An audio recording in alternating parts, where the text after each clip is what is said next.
Namaskar and welcome to our continued coverage on the Union Budget. We're presenting the first ever digital Union Budget. The Union Minister of Finance and Corporate Affairs, Nirmala Sitharaman, stated that India's fight against COVID-19 continues into 2021 and that this moment in history when the political, economic and strategic relations in the post-COVID world are changing, it's the dawn of a new era, one in which India is well poised to truly be the land of promise and hope. Well, the key highlights of the Union Budget 2020-21 are: the Finance Minister, over 27 lakh crore rupees Atmanirbhar package announced. Atmanirbhar package, accelerated structural reforms. Total COVID package amounts to 13% of GDP. 64,180 crore rupees new Atmanirbhar health scheme. 35,000 crore rupees to be allocated to COVID vaccines for COVID vaccines, and more would be announced if necessary. Supplementary nutrition program and Poshan Abhiyan to be merged, Mission Poshan 2.0. 7 textile parks to be set up in 3 years. 5.54 lakh crore rupees provided for capital expenditure. New economic corridors planned to boost road infrastructure. Outlay of 25,000 crore rupees for road projects in Bengal. 1.18 lakh crore rupees for Road Transport Ministry. 65,000 crore rupees for National Highways in Kerala. Jal Jeevan Mission Urban to be launched. Outlay of 2.87 lakh crore rupees over 5 years. A new centrally sponsored scheme, PM Atmanirbhar Swasth Bharat Yojana, will be launched. PM Atmanirbhar Swasth Bharat Yojana will be launched with an outlay of about 64,180 crore rupees over 6 years. Over 1 lakh crore rupees allocated for highway projects in Tamil Nadu. 18,000 crore rupees allocated for public transport. A new scheme will be launched at a cost of 18,000 crore rupees to support augmentation. Around 1,07,000 crore rupees for capital expenditure of Indian Railways. 2,217 crore rupees for urban centers to tackle air pollution. And this is amongst the highway projects. A highway infrastructure work proposed, including building of 8,500 kilometers of highways by March of 2022. And we are joined by 3 eminent guests representing industry body CII. TV Narendran is the president designate of CII and the CEO and MD of Tata Steel. Sanjeev Bajaj is the vice president CII and CMD of Bajaj Finserv Limited, and Chandrajit Banerjee is director general of CII. Gentlemen, so let's first get your general opinions. Mr. Narendran, what do you think about the budget in terms of its outlook for the future?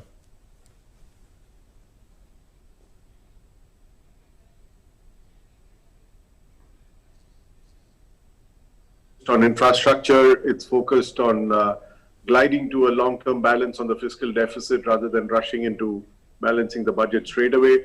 It's focused on the healthcare sector, which we said needs there's a lot more stability and the tax regime, a lot more simplification, focus on manufacturing in India. So in many ways, it's addressed a number of issues that CII has been raising to the government, and so we welcome that.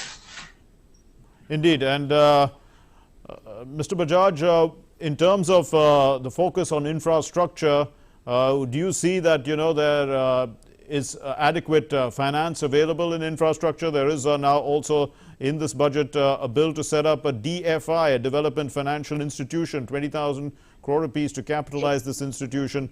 And there's a talk of lending of 5 lakh crore rupees over the next 3 years.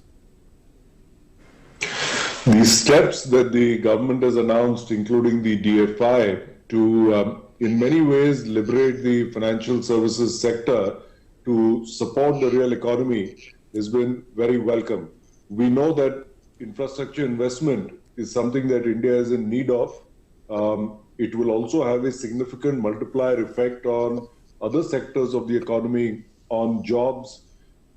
And for a developing country like ours, we need to make sure that we are investment-led rather than being only consumption-led, which is what was happening the last few years. And towards this, the Development Financial Institution is a very good model because you have to be able to raise long-term money competitively for such long-term projects. Using bank money creates a significant mismatch, and we've seen the negative impact of that in recent times. In addition, the decision to set up the ARC and the AMC, which will take away the NPAs from the public sector banks and capitalize the public sector banks further, will allow them to start giving credit to other sections of the society. So I see these as being very strong moves to take us back to growth and to ensure that focus on infrastructure remains going forward. Indeed. Mr. Chandrajit Banerjee, with regard to startups, is there enough in the budget for young entrepreneurs wanting to start businesses and take advantage of the times? There is this one incentive for one-person companies by allowing the OPCs to grow without any restrictions on paid-up capital and turnover, allowing their conversion to any other type of company at any time. Is that a significant incentive?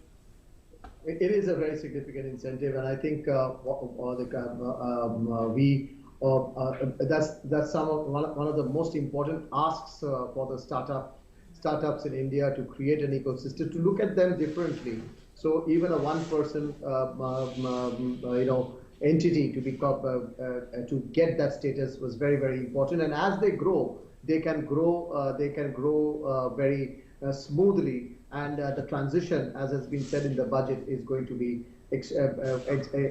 pretty clearly laid out in the budget, which is itself very important. And to create an ecosystem around the startups was important in the country.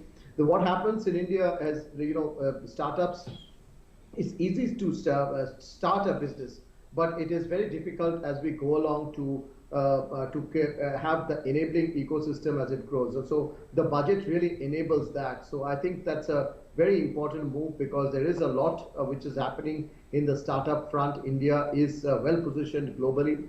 So to nurture it at this point in time and to allow them to grow, which the budget is facilitating, is a very important step in that direction. Mr. Narendran, with regard to steel, we know that the exemptions on the customs duty on steel has been reduced, but on the finished, certain products like, let's say, steel screws, they've gone up. So, this government seems to be giving the direction that, for raw material, we reduce the customs duty, but for finished products, we are going to increase it so that, we can build our own and develop our own industry. It's very Atmanirbhar in that context. Is that the focus, would you say? Yeah, I think the government has addressed a couple of issues here. Firstly, if you look at the reduction in customs duty, it basically is helping the intermediate sector, the MSMEs, because they can import even steel scrap when import duty is being reduced. So it addresses the input costs for many of the MSMEs who do steel. So it's helpful for them. And then by increasing the customs duty on some of the finished products like fasteners, you're basically encouraging manufacturing in India, because some of these products are made in huge scale in China and other such countries. So it's good to encourage local manufacturing. The other aspect of it is, while the import duty has been reduced for steel, a lot of the steel which comes into India is from, we have an FTA with India, where the import duty is anyway zero, like Japan and Korea. So to that extent, it doesn't change anything very materially for maybe 60% of the steel imports, but the steel which is imported for further value add by the smaller players have an advantage now with the lower import duty. So I think the government has driven a good balance between what it needs to do to support steel industry locally, while at the same time helping the users of steel as much as they can. But I think fundamentally the focus on infrastructure, increasing capital is very positive for the steel industry. And Mr. Narendran, also with regard to the manufacturing sector, the finance minister said that manufacturing companies need to become an integral part of the global supply chains. Would you see that, that enough incentives have been given to MSMEs in this regard to try and put them in that direction? and this period of time when, the rest of the world has slowed down and, there's a sort of a break. People have caught up. Yeah, but there's a sort of an equalizing factor that's taken place because of COVID. There is a chance here for MSMEs to, with a little bit of support, to get ahead. To me, to get manufacturing growth back in India, the playbook to follow is that of the auto industry, where we invited anyone who's interested to make in India, for India, to come and invest in India. And that was done very successfully for the auto industry and the auto component industry. So you have world-class auto industry, a world-class auto component industry, and they built scale in India. They built a very competitive industry in India, good quality products at scale, and started exporting. And I think that's the opportunity there is for other sectors in manufacturing. And I think the government's focus on Atmanirbhar Bharat is basically trying to drive scale in India by leveraging the opportunity that there is in the Indian market, driving efficiency by encouraging competition in India. And then once the competitiveness is built and the scale is built, then you're better positioned in the market. So I support the followed by the government. Indeed, Mr. Bajaj, with regard to the insurance amendments to try and amend the Insurance Act to increase the FDI from 49% to 74%, how is this, what kind of potential does this unleash? There are about 50 insurance companies in the country, and more than half of them are quite small and new. They've been set up in the last 7, 8, 10 years or so. Those that find growth opportunities but have found a shortage of capital, this should help them. Naturally, it will depend on different foreign partners, or if they go for other modes of raising capital overseas, through like through an IPO, it will differ or depend on those various routes. But we have seen that the government has gradually, over the years, opened up multiple sectors, basically to invite the world to India, saying that we have a huge opportunity over here. Come and compete on an open, transparent, fair platform. And the pie is large enough for everyone to share. We're seeing the same thing in insurance as well. And I do feel that for many of the smaller companies, if capital was scarce for them, this will provide them with some relief. Mr. Chandrajit Banerjee, with regard to the implementation of 4 labor codes, social security benefits to be extended to gig and platform workers, minimum wages to apply to all categories of workers, and all to be covered by the Employees State Insurance Corporation. How does this, how does industry look at this?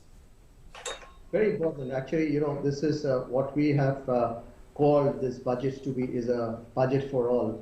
And every sections of the society must have a place in this in the budget, and that's exactly what we see happening through the labor codes which were announced. We talked about also the minimum wages, and also this very important focus on that we saw on the migrant laborers and the portal on gig and construction workers that is to be set up, which is that was a very strong, actually one of the CII recommendations. So also, one sees some important steps being taken in financial inclusion. We see the Stand Up India loans for the scheduled castes and scheduled tribes, and the margin money being reduced from 25% to 15%. So this is very, very important and good steps which have been taken for inclusivity. And I think so. I would really like to laud the budget from that perspective. Mr. Narendran, with regard to disinvestment, the targets to be met this year itself with BPCL, Air India, Shipping Corporation of India, Container Corporation of India, IDBI Bank, BML, Powell & Hunts, and the whole list of companies, all to be completed 21-22, and then there's going to be two public sector banks and 1 general insurance company in this year itself.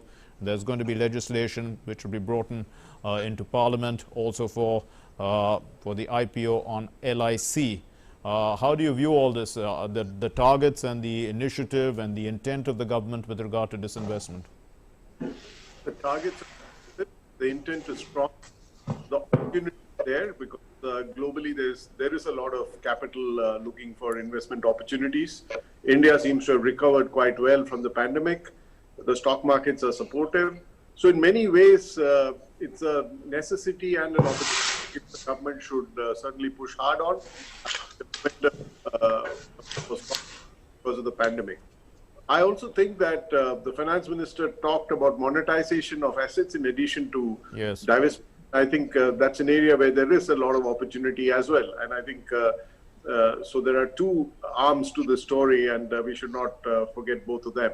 So I think it's very critical, given the fiscal deficit where it is and the glide path that the government has announced, that we have far more success in this journey from now on than we did in the last couple of years. And I think the government seems to be very committed to it. Indeed, and also looking at the disinvestment policy itself, Mr. Bajaj, the government is going to look, asking Niti Aayog to provide a list of companies where they can, where the government can disinvest further. Why is disinvestment important? I mean, for the common man in India, they probably look at the government as a safe bet for employment. And they look at disinvestment as the government selling away silver of the family. Is this something that has to be explained, that the government's role in today's world is not in running businesses, and it also probably is inconsistent with competition, because the government can't be in competition with the private sector? Not only can't be in competition, but there is a conflict over there in one's mandate. In no modern economy do you see the government running businesses. And you mentioned the reasons for it. Primarily, there are three reasons. One is any competition will be open, will be fierce, which means that management teams have to be not only fully capable, have to be professional, incentivized correctly, can't be competing with one hand tied behind, which is what happens when there's government ownership, because there are then many other government institutions that get involved. So they can't be competitive, and we have evidence over decades of performance of these companies. Second, it's a great opportunity for the government to find money to use for better purposes, for building infrastructure, healthcare, education. We've talked about so many of these for people at the bottom of the pyramid, for agri and for farmers. So they are able to better allocate the money that they have into I would say, the kind of areas that the government should be doing so. And third is pure conflict of interest. If I'm competing with a government insurance company, which follows a different set of rules, or I need to run my board in a particular way, and government companies don't need to, that creates conflicts over there. So for all these reasons, as is very obvious in most parts of the world, in most good countries, governments would get out of business. Countries like ourselves, it isn't uncommon for the government to hold on to one or two strategic investments, like in an LIC, like maybe in one or two banks, to further the strategic objectives of the nation globally, and then try and get out of everything else. In terms of procedures, Mr. Chandrajit Banerjee, there's a lot of simplification that's taking place, and also the government has brought in much more technology. The GSTN network has improved, the system is improved, it's finding defaulters quite easily, and that's why we are getting more GST collections, and we're likely to see that improving further. How does this augur? I mean, does it augur well, and what do you foresee in terms of the government utilizing or the simplification of procedure and the utilization of technology in the government's revenues for the future? Yeah, I think there are two aspects on that. Number one, of course, as you said, the enhancement of revenue, and I think that's while that is very important. We saw very good growth in GST numbers in January, but what I like in this entire thing of usage of technology and and the focus on simplification is really that part of the focus on simplification. That really makes life easier. Ease of doing business the cost of doing business. These are very important points today as India becomes a globally attractive destination. So I think that while of course it would become easier for the government in terms of revenue collection, etc., it also becomes much easier for the for the industry, and it also really helps so much in terms of removing face-to-face contact with the government, which is extremely important as we step towards a much more modernized system. So I think that these are very strong steps taken by the government, and I see a lot more happening in the near future. Much within the budget, and a lot of it actually outside the budget. And ease of doing business has been a very strong focus of this government, and one looks forward to this being continued. Indeed, ease of doing business and ease of living is also what the Prime Minister said. Mr. Narendran, with regard to infrastructure and the cause and that how it's going to improve the ease of living of people and also the ease of doing business, we see that there's a focus on this is the highest investment given to the road transport and highways ministry ever of 1,18,101 crore rupees, and also a record sum of 1,10,055 crore rupees for the railways for capital expenditure. And there is a new technology for the metro rail, which is going to make it cheaper and easily implementable in Tier 1 and Tier 2 cities. So in Tier 2 and so how would you look at this? I think it's very important. When you look at encouraging manufacturing in India, industry should be tasked with becoming competitive inside the factory gates, but a lot of competitiveness gets eroded outside the factory gates. And that's where logistics plays a very big role. Ports, railways. In fact, India doesn't have enough waterways. That's, again, big mode of transport, even in countries like China. But at least if we have better infrastructure in railways and roads, ports, it helps us. And India is a large country. We spend a lot of time and money moving goods across the country. So I think it's extremely important. The other thing about infrastructure spend creates economic activities across the jobs, country. Absolutely. Huge amount of jobs. Absolutely. And far away from urban centers, because a lot of the service-led growth has been in urban centers. Across the country, these freight corridors and four-laning of highways, you're creating economic activity across the country. So that's very important, particularly in the context of a lot of migrant workers still being close to home and looking for jobs to home.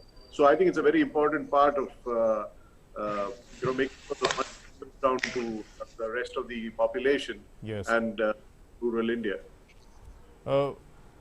Stay with us, gentlemen. We'll just listen to what the Finance Minister said. We'll take a few points of what she said and then focus on them. In a major relief to small taxpayers, the Finance Minister Nirmala Sitharaman announced that the government will be setting up a faceless tax dispute resolution committee to ensure efficiency, transparency and to reduce litigation for the small taxpayers.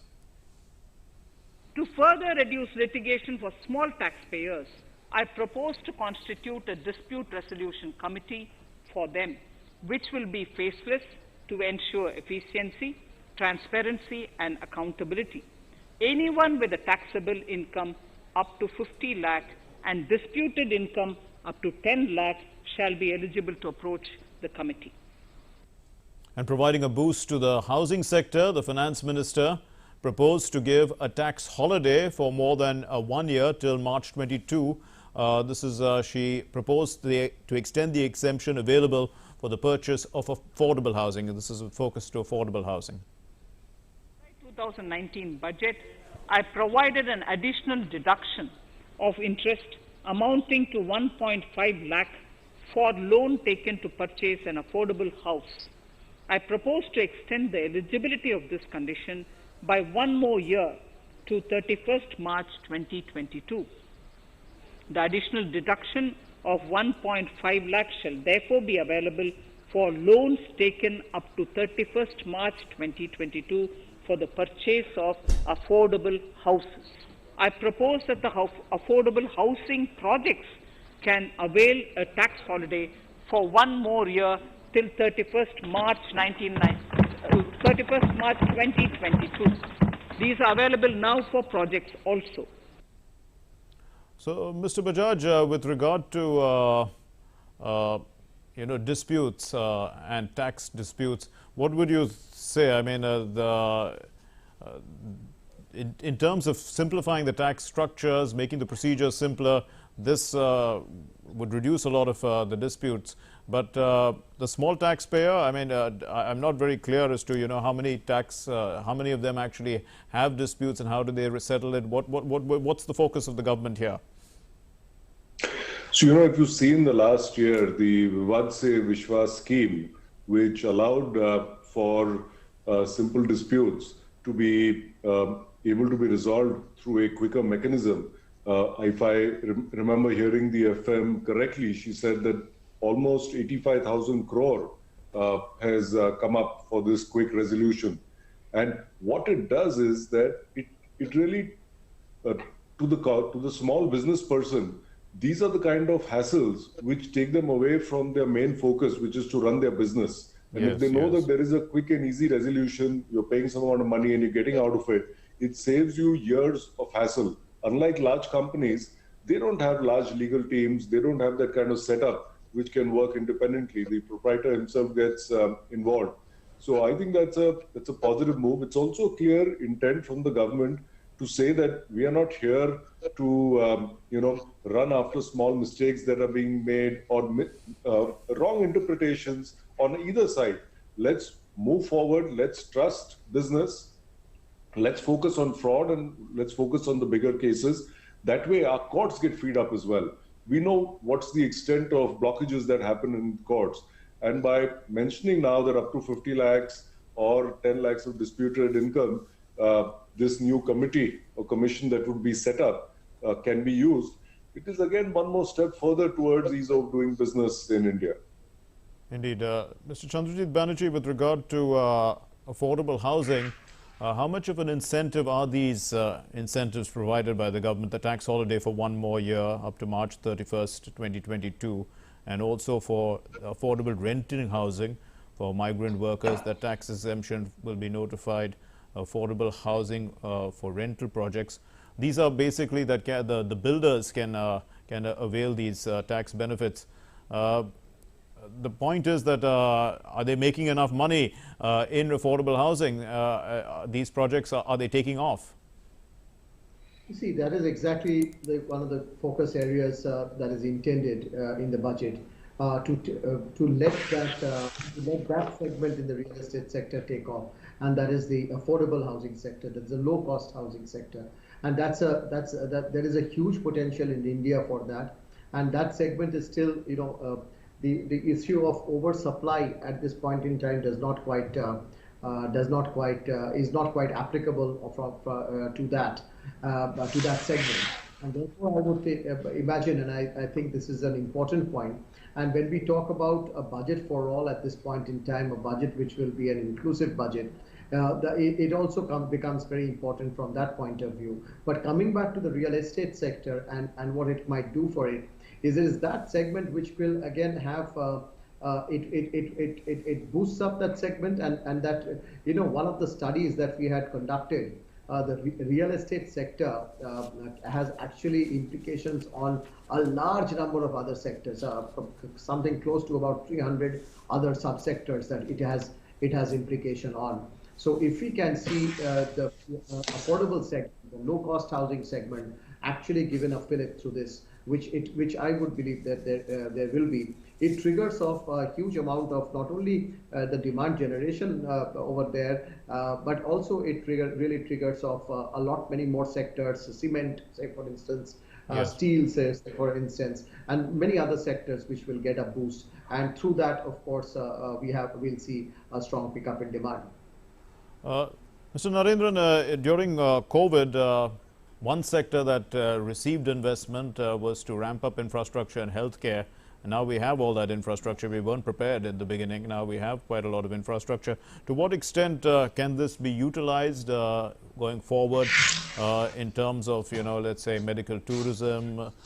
We're already the pharmacy of the world. Can we, build on these competencies and sort of score a few points globally? So there are multiple dimensions to it. I think the finance minister also talked a lot about strengthening the medical infrastructure in rural India in all districts, because I think today a lot of the medical infrastructure is concentrated around the cities.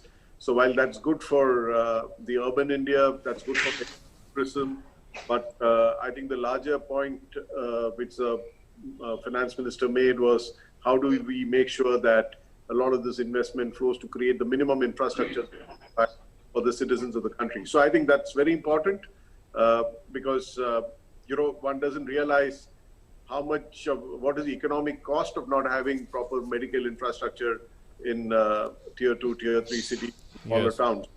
And there's a huge cost of that. And I think that gets addressed. And so that's very important. The second part is what you said. We are, in some sense, the pharmacy of the world. We're making the vaccines for the world in many ways. And that it's a great fillip for the industry in India. They're creating a brand name across, just like the IT did 20 years back. So I think that's very good, very important. And the third is what you said. How can we leverage, because people fly all over the world for medical treatment, and I think there's a huge opportunity. And even if you look at the continent of Africa, the billion people, I'm sure sooner than later they will also be looking at places to fly to for treatment. And India can position itself well. So there are many opportunities, and I think it's the right time for us to focus on. Indeed. And talking about branding, the budget also is in a way branding India. Mr. Bajaj, we have talked about, the budget speaks about a V-shaped recovery. And this V-shaped recovery is clear for all to see because, after all, the lockdown created that fall, but then opening up, there was a lot of pent-up demand, and that also helped to the boost. And with the stimulus of the Atmanirbhar Bharat package, this V-shaped recovery looks, very steep. It's going to rise to, 11% this year. Can we sustain this and, sort of do something great with this side of growth momentum that's being built up? So what we need to ensure is that the V-shaped recovery doesn't become a W-shaped recovery. Yes. And that's why as CII, we had a number of recommendations made to the government pre-budget, so that growth was not about just next year's growth. We put together the need for a 3-year plan, so that we could invest today to get our growth in year 2, year 3, so that the V becomes a hockey stick kind of recovery. We know there are a few sectors which are still hurting, and those will take some time.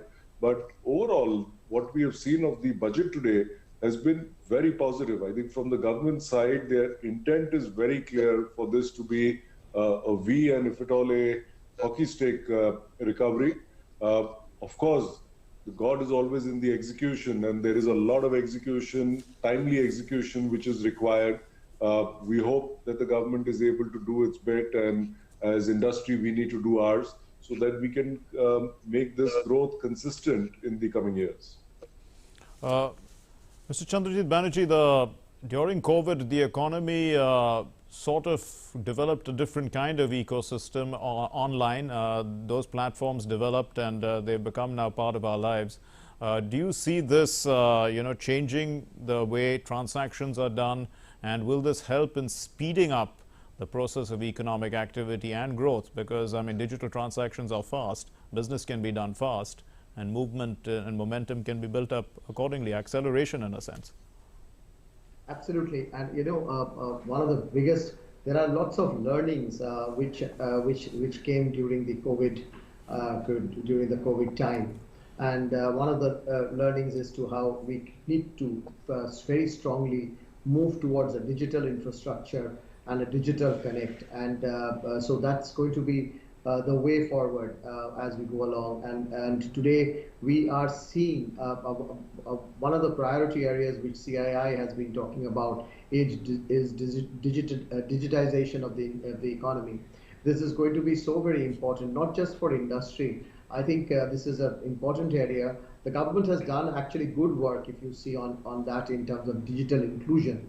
And I think digitization for further inclusion, and to see how the fruits of what we were just now discussing, reverse hockey stick, hockey stick recovery, or a V-shaped recovery, the fruits of it needs to be spread to the rest of the to the entire country, to all segments of the society, and that's where digitization plays an important part. And in that comes in a lot of business opportunities. Again, what you had spoken earlier during the show about various.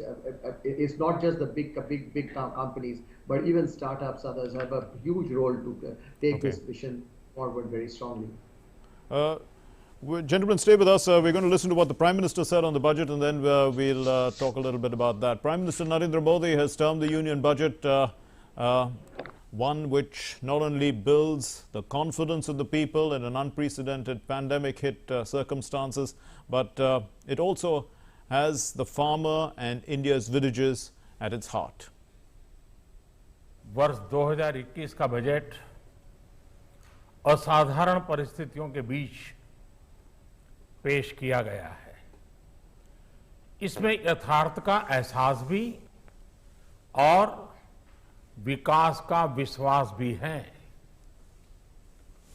Corona ने दुनिया में जो प्रभाव पैदा किया, उसने पूरी मानव जाति को हिलाकर रख दिया है। इन परिस्थितियों के बीच आज का बजट भारत के आत्मविश्वास को उजागर करने वाला है। And the Prime Minister added that the government's response to the corona pandemic has never been reactive, it's been proactive. The budget has a vision of self-reliance, and the features in the budget are very much in that direction. Bharat corona की लड़ाई में reactive होने के स्थान पर हमेशा ही proactive रहा है। चाहे वो कोरोना के काल में किए गए रिफॉर्म्स हो या फिर आत्मनिर्भर भारत का संकल्प, इसी प्रोएक्टिवनेस को बढ़ाते हुए आज के बजट में भी रिएक्टिव का नामो निशान नहीं है। साथ ही हम एक्टिव पर, स्टेटस को पर भी अटके नहीं हैं और हमने इस बजट में भी प्रोएक्टिव बजट देकर के देश के सामने प्रोएक्टिव होने का संदेश दिया है। Indeed. So, Mr. Bajaj, so the focus is clearly on proactive governance. We can see that, and the Prime Minister also mentioned the agriculture sector. We haven't really talked much about that, but there is this agriculture infrastructure development cess, which is going to lead to quite a lot of money, and then there's plenty of things in the agriculture sector, the concessional credit boost to farmers, there's the agriculture infrastructure fund, emergency working capital for farmers, animal husbandry infrastructure fund, those amendments to the acts. How would you see the agriculture sector going forward, and in terms of the government's focus in also building up infrastructure? We can see even in the last couple of years, the agricultural sector growth has been quite strong, and it has been supporting our economy. Of course, a large part of it is still unorganized. We depend a lot on rainfall for a good crop season.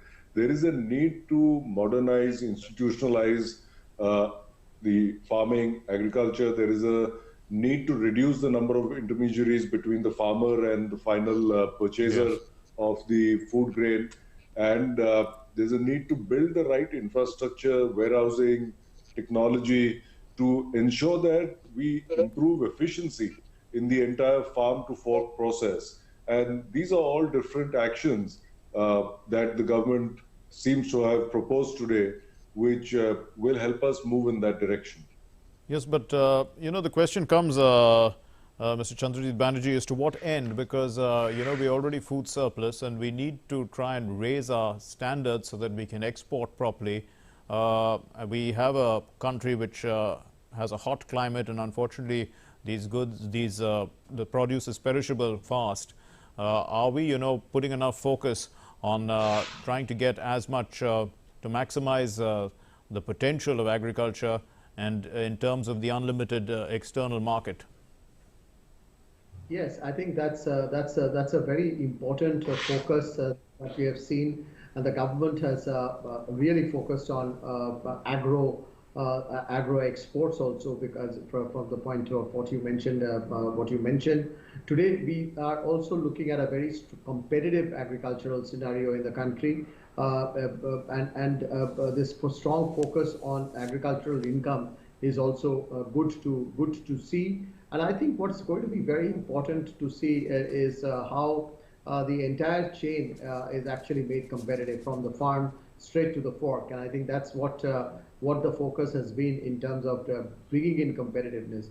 The government has focused again on agriculture this time in the budget, in terms of the more funding to the APMC. But I think what we have seen is lesser and lesser dependence, so slowly, with technology being put in, lot of focus on agricultural technology. We are seeing a lot of focus on things like less dependence on rain, which was one of the most, less dependence on monsoon, which was one of the biggest issues in our country. A lot more of that. So technology itself is going to be one of the game changers as far as agriculture is also concerned. And that would really make us competitive. Food, not only the availability of food, but also feeding a large part of the world. Indeed. I mean, well, I'm speaking to industry representatives about agriculture, but I suppose the industry is going to play a big role in agriculture after the reforms. But the point is that, there is a productivity linked initiatives, or incentives rather, that the government is going to be giving. And these are in 13 sectors with a commitment of about 1.97 lakh crore rupees for the next 5 years. This is for industry. Mr. Narendran, is this enough to unleash entrepreneurial spirit? I think it's a very good beginning, and we're already seeing the impact of that in electronics manufacturing and things like that, because I think it becomes self-sufficient in many, even as we speak today, the auto industry in India is struggling because we don't have enough semiconductors coming in from outside, right? So these are not industries which are easy to develop. It's high tech, very capital intensive, and across the world, wherever the semiconductor industry, there has been support in some sense from the governments in their early stages. So to me, looking at what is strategic to India, what creates jobs in India, what is product to be made in India for India, and offering incentives to attract investments is the right way forward. I think this is a very good beginning. The resources that have been kept aside for it, the sectors that have been identified. And in addition, the finance minister talked about 7 textile parks, which are again important from an employment generation point of view. So we need to obviously do a lot of things different if we are to make a success of getting manufacturing up from the 15-16% that there is today to about 20-25%. And I think the government is on track for that. Mr. Bajaj, there has been also a focus on energy, and the energy has got to be also clean energy. We're moving into that that environmentally friendly and aspects of energy generation. What would you say? I mean, are there enough incentives for industry to to put money into energy generation, especially in the renewable space? If you look at the last few years, we've gone from overall a country that was energy deficit to now that is by and large energy sufficient, and certain times surplus as well. Naturally, a large country like us, a large part of it is the typical thermal, I would say, power stations. Coal supply, yes. But the government and the Prime Minister has also announced and taken the step to join the Global Alliance to cut carbon emissions. And I think he mentioned in a statement there that a country like ours, which is developing, is not obligated to do that. But we will stand by you and take those necessary steps as well to the extent that we can, because we support the initiative. And whether it's the initiatives today on the solar side or the hydrogen side, we will see, and there's I think there's budgetary support on renewable energy as well. So we will continue to see support from the government. We need to see good, seamless execution of all this on the ground, because all this happens at the state level.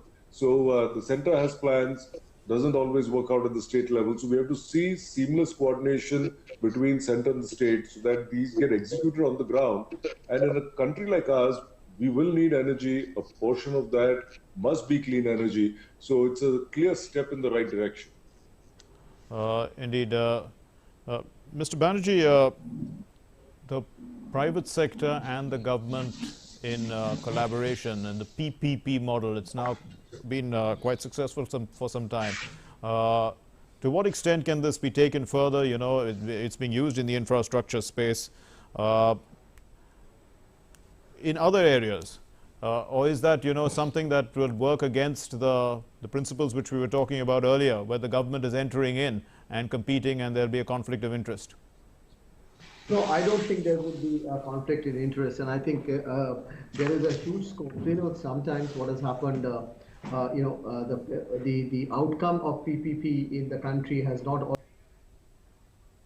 been great, even in the infrastructure sector. And I think for the infrastructure sector to move ahead, it is extremely important that the PPP models are worked out. And when I talk about infrastructure sector, I include the larger infrastructure sector, which goes into areas like energy, etc., power.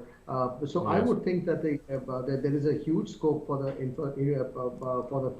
PPP to be successful in the country. And at this point in time, we need to actually look into the PPP model in various sectors beyond going beyond infrastructure. Say, and even if you really look at agriculture, say for instance, and agriculture processing and the private sector's involvement in agriculture, there could be a lot where we would need to see PPP model skilling. Say for instance, when we talk yes. about upskilling and reskilling, there is a lot that can be done through the PPP model, and I think the government has taken initiative on that. So I think this is the way to go forward. We have to make it successful, and there are many measures or many steps which are being taken by the government to see. And even in the budget, you have seen that PPP is being taken forward beyond infrastructure. Indeed. Let's listen to the Minister for MSME and also Road Transport and Highways, Mr. Nitin Gadkari. The long-awaited scrappage policy has been finally announced in the budget, which was delivered by Finance Minister Nirmala Sitharaman, and the Road Transport and Highways Minister Nitin Gadkari said that the scrappage policy was the need of the hour. जो scrapping policy हुई है, इसमें 51 lakh light motor vehicle जो है, जो 20 साल से पुराने हैं, ये स्क्रैप हो जाएंगे। ये पोल्यूशन कर रहे थे, क्योंकि जितना पुरानी टेक्नोलॉजी है वो एयर पोल्यूशन भी कर रहे थे, फ्यूल भी ज़्यादा खा रहे थे। तो अब ये और other older vehicle pollute 10 to 12 times more than fit vehicle, यानी 10 से 12 गुना ज़्यादा पोल्यूशन कर रहे थे। तो पहली बात तो ऐसे कि reduce pollution, reduce population of old and defective vehicles on road, ये पहला एडवांटेज में पोल्यूशन कम होगा। दूसरा एडवांटेज 25 से 30% reduction in vehicular air pollutants, इसमें इसकी कमी होगी। तीसरी बात इम्प्रूव्ड रोड सेफ्टी, मुझे लगता है ये सब फायदा होगा। इससे करीब 10,000 करोड़ की नई इन्वेस्टमेंट आएगी और करीब 50,000 नए जॉब क्रिएट होंगे। Mr. Narendran, a step in the right direction there, because scrapping of these old vehicles will create some sort of waste to wealth system, which the Prime Minister keeps using that term.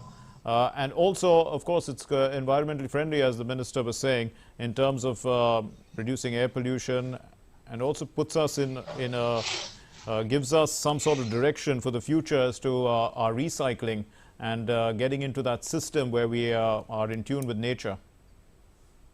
Absolutely. I think this was much awaited. It's been talked about for quite a while. The industry has been pushing for it because it addresses multiple problems. It addresses fuel efficiency, the Minister said, addresses pollution, addresses safety. So in many ways, this was something which sought after by the industry for a long time. It will also trigger the creation of a formal recycling economy, because I think in India recycling is still unorganized, whereas the world is moving towards the concept of a circular economy. Huge investments are being made globally in recycling.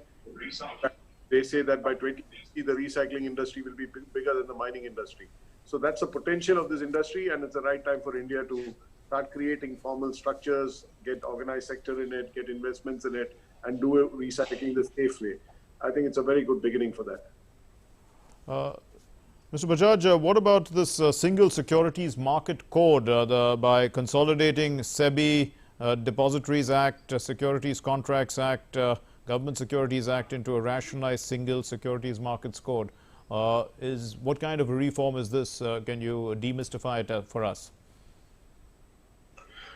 You know, many of these acts have really evolved over a period of time as these institutions have been set up, these market activities have been set up, and in line with the government's continued effort to remove obsolete laws, to amalgamate old multiple acts like the multiple labor codes that got converged into 4 codes. This is again a step in the right direction. And as they merge these together, it all anyway will be under SEBI, so the regulator remains one over there.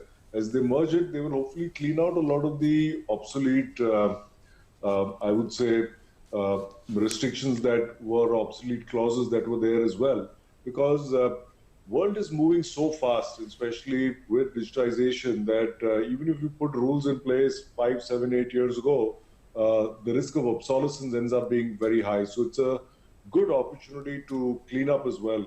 And at the same time, we've seen, along with this, decriminalizing of the Companies Act, as the FM said, that task is over.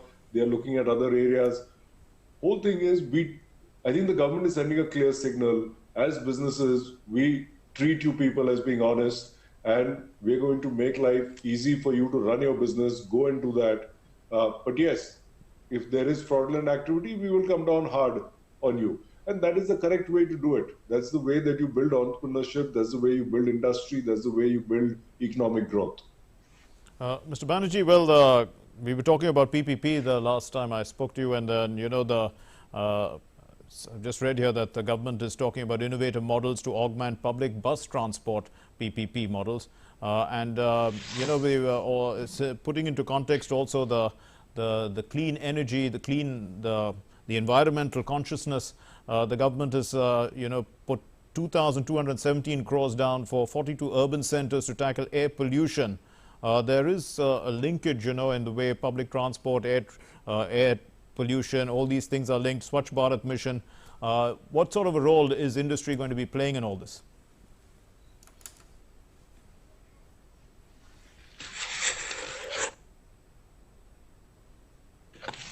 Mr. Banerjee, we've lost your voice. Perhaps you on mute?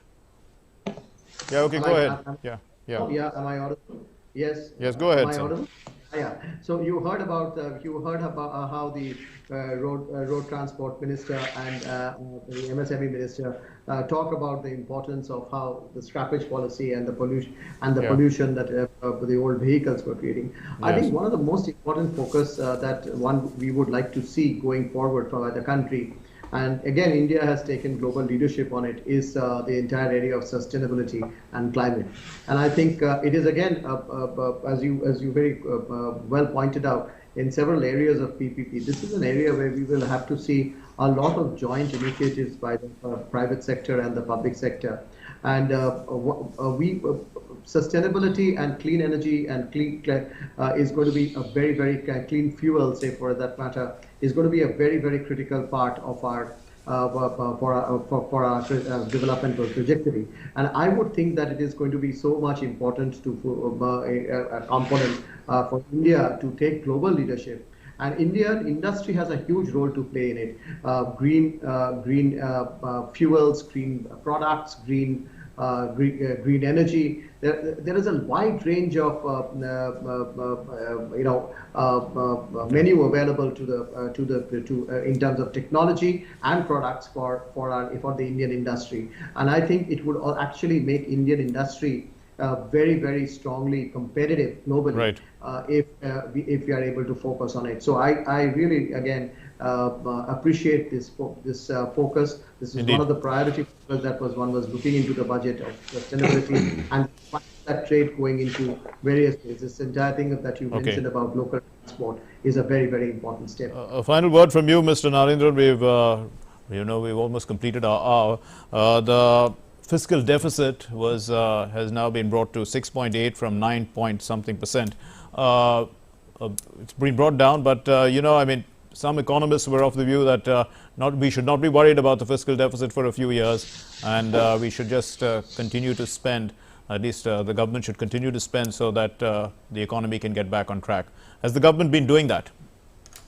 I think the glide path is been quite modest. So industry was concerned that it would be a steep glide path and the government would try to get back the fiscal deficit to 3.5% level very fast. But I think what the finance minister said is 4.5% by 2025, which is, I think, reasonable.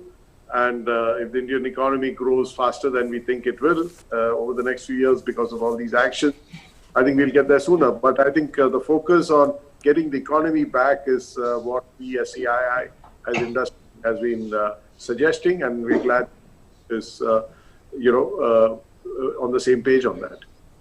So thank you very much, TV Narendran, President Designate CII, CEO MD of Tata Steel, Sanjay Bajaj, Vice President CII and CMD of Bajaj Finserv, and Chandrajit Banerjee, DG of CII. Thank you for your views, enlightening us about the budget, and particularly telling us about industry's reactions and roles in the future based on this budget.